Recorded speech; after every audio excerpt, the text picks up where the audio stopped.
Dong, tignan mo nga yung sasakyan kung nainitan ba. Sige, boss. Hala, ang init. Hala, boss, yung sasakyan ang taas ng lagnat. Ay, sus, ba't ginamit? Painumin mo na lang ng gamot, Dong. Ah, yung Solmex. Anong ulam, Dong? Walang ulam, boss.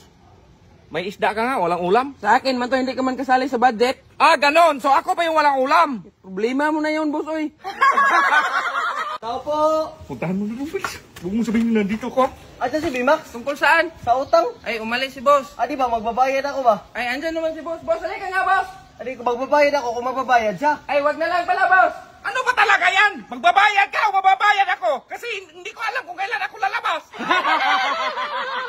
Dong, pahingi ng toothpick. Ito na, boss. Saman tong toothpick mo, Dong, bali man. Na, kasalanan mo na yan, boss. Kasi nung ginamit namin yan ni Inday, hindi mo yan nabali.